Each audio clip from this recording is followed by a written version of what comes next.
মঞ্চত আসন গ্ৰহণ কৰিবলৈ অনুৰোধ জনাইছো অসম গৌৰৱ লাভলীনা বৰগোহাঁই, আন্তঃৰাষ্ট্ৰীয় বক্সিং খেলুৱৈ যমুনা বড়ো, অসমৰ সুসন্তান নয়নমণি শইকীয়া,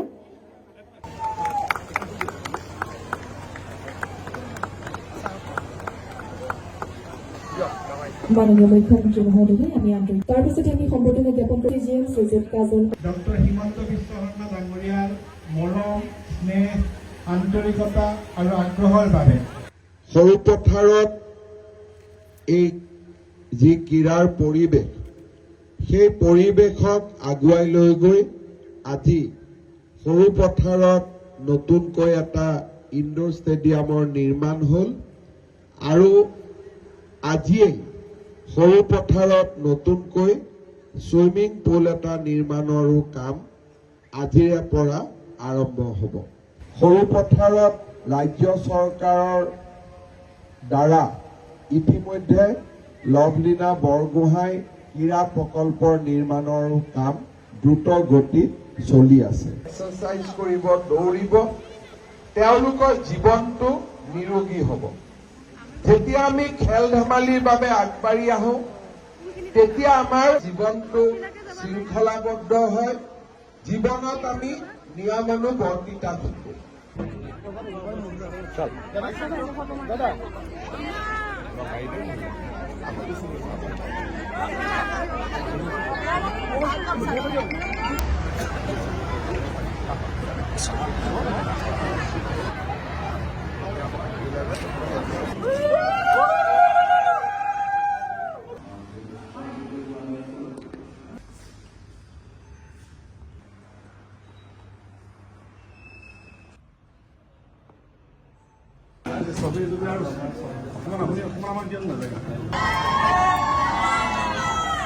খবৰ ভাল?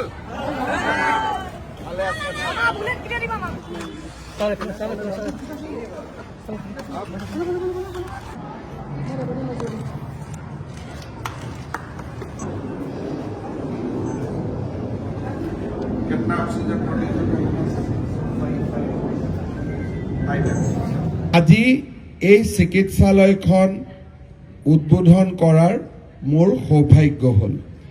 ইয়াৰ লগতে নুমলীগড় ৰিফাইনেৰী লিমিটেডে আমাক CSR ফাণ্ডত আগবঢ়োৱা অক্সিজেন প্লাণ্ট এটাৰো ধন্যবাদ আৰু আজিৰ দিনটোত অভিনন্দন জনাইছোঁ।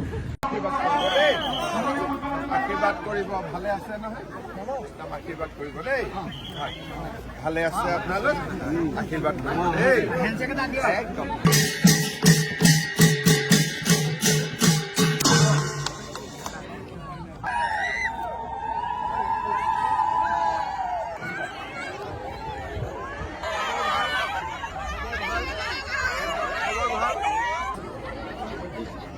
আপোনালোকক কিবা এটা গধূলি দি দিম। ভালে আছে আপোনালোক?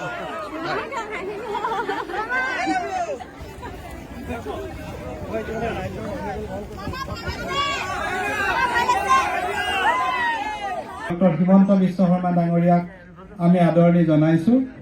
সাংসদ কামাখ্যা প্ৰসাদ ডাঙৰীয়া আছে, তেখেতকো আদৰণি জনাইছো। আমাৰ সকলো বিষয়া কৰ্মচাৰীক বহুত বহুত অভিনন্দন জনাইছো।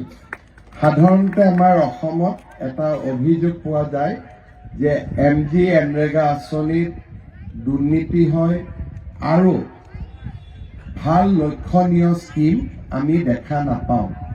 তাৰ পৰিৱৰ্তে গোলাঘাট আছো, আপোনালোকক লগ পাই থাকিম। বহুত বহুত ধন্যবাদ। জয় হিন্দ, বন্দে মাতৰম।